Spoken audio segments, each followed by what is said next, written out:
ಎಲ್ರಿಗೂ ನಮಸ್ಕಾರ. ನಾನು ಉಷಾ ಮೋಹನ್, ಆಮ್ ಆದ್ಮಿ ಪಕ್ಷದ ರಾಜ್ಯ ಕಾರ್ಯದರ್ಶಿ. ರಾಜ್ಯದಲ್ಲಿ ಒಂದು ಕಡೆ ನಿರುದ್ಯೋಗ ಸಮಸ್ಯೆಗಳು, ಬೆಲೆ ಏರಿಕೆಗಳು, ರೈತರ ಒಂದು ಸಂಕಷ್ಟಗಳು, ಬರ ಪ್ರದೇಶಗಳಲ್ಲಿ ಬೆಳೆಗಳಿಲ್ಲ, ಬಹಳಷ್ಟು ಮಹಿಳೆಯರ ಮೇಲೆ ದೌರ್ಜನ್ಯ, ಈ ರೀತಿ ಅನೇಕ ಹಾವಳಿಗಳು ನಡೀತಾನೆ ಇದೆ. ಅದರಲ್ಲೂ ಮಾದಕ ವಸ್ತುಗಳು ಅಂತ ಹೇಳಿ ಯೂತ್ ಎಲ್ಲರೂ ಸಹ ಇವತ್ತು ಒದ್ದಾಡ್ತಾ ಇದ್ದಾರೆ. ಇಂಥ ಒಂದು ಗಂಭೀರ ಚರ್ಚೆ ರಾಜ್ಯದಲ್ಲಿ ಆಗ್ತಿರ್ಬೇಕಾದ್ರೆ ರಾಜ್ಯ ಸರ್ಕಾರ ಒಂದು ನಾಲಾಯಕ ಕೆಲಸಕ್ಕೆ ಮುಂದಾಗಿದೆ ಅನ್ನೋದನ್ನ ಇವತ್ತು ನಾವು ನಿಮ್ಮ ಮುಂದೆ ಪ್ರಸ್ತುತಪಡಿಸ್ತಾ ಇದ್ದೀವಿ. ಸರಿಸುಮಾರು 579 ಮದ್ಯದ ಅಂಗಡಿಗಳಿಗೆ ಹೊಸ ಲೈಸೆನ್ಸ್ ಅನ್ನ ಕೊಡ್ತಾ ಇದ್ದಾರೆ, ಅಂದ್ರೆ ಪರ್ಮಿಷನ್ ಕೊಡ್ತಾ ಇದ್ದಾರೆ.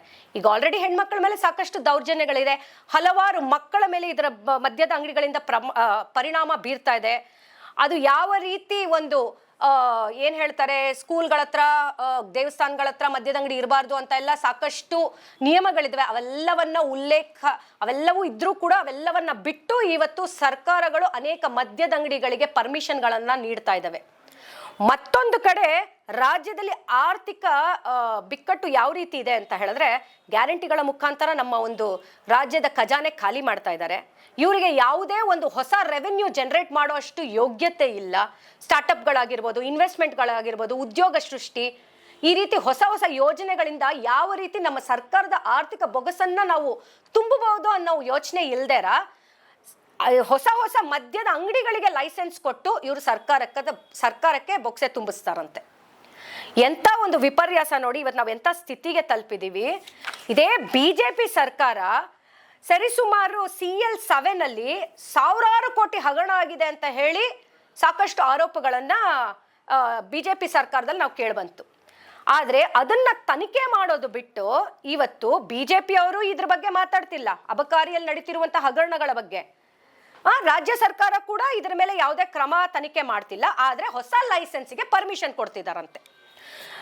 ಮತ್ತೊಂದು ಕಡೆ 1993ರಲ್ಲಿ ಬಂಗಾರಪ್ಪನವರು ಮುಖ್ಯಮಂತ್ರಿಗಳಾದಾಗ ಈ ರೀತಿ ಬೇಕಾಬಿಟ್ಟು ಎಲ್ಲ ಕಡೆ ಲೈಸೆನ್ಸ್ಗಳನ್ನ ಕೊಡ್ತಾ ಬಂದ್ರು. ಆಗ ಅನೇಕ ಮಹಿಳಾ ಸಂಘಟನೆಗಳಾಗಿರ್ಬೋದು, ಜನಪರ ವೇದಿಕೆಗಳು ಮತ್ತೆ ಜನಪರ ಕಾಳಜಿ ಇರುವಂತಹ ಸಂಘಟನೆಗಳು ಇದನ್ನ ವಿರೋಧ ಮಾಡಿ ನಿರಂತರವಾಗಿ ಹೋರಾಟ ಮಾಡ್ಕೊಂಡು ಬಂದು ಇದನ್ನ ಒಂದು ಹಂತಕ್ಕೆ ತಂದಿಟ್ಟಿದ್ರು.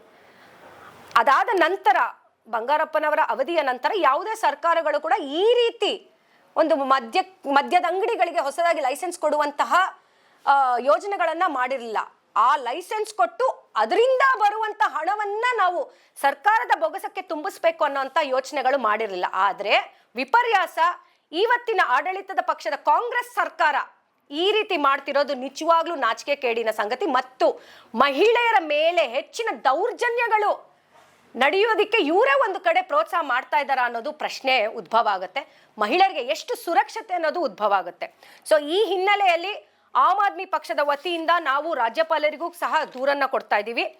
ಮತ್ತೆ ಈ ಅಬಕಾರಿಯ ನೀತಿ ನಿಯಮಗಳನ್ನೆಲ್ಲ ಬದಿಗಿಟ್ಟು ಹೊಸ ಒಂದು ಲೈಸೆನ್ಸ್ಗಳನ್ನ ಏನ್ ಕೊಡ್ತಿದ್ದೀರಾ ಇದನ್ನ ನಾವು ಖಂಡಿತವಾಗ್ಲೂ ನಿಲ್ಲಿಸ್ಬೇಕು ಅಂತ ಹೇಳಿ ಆಗ್ರಹ ಪಡಿಸ್ತಾ ನನ್ನ ಮಾತುಗಳನ್ನ ಮುಗಿಸ್ತಾ ಇದ್ದೀನಿ. ಇಲ್ಲ ಅಂತ ಹೇಳಿದ್ರೆ ಮಹಿಳೆಯರ ವಿಭಾಗದಿಂದ ನಾವು ಆಮ್ ಆದ್ಮಿ ಪಕ್ಷದಿಂದ ಹೆಚ್ಚು ಮಟ್ಟದಲ್ಲಿ ಹೋರಾಟ ಮಾಡಬೇಕು ಅನ್ನೋ ಒಂದು ಎಚ್ಚರಿಕೆ ಕೂಡ ಕೊಡ್ತಾ ಇದೀವಿ.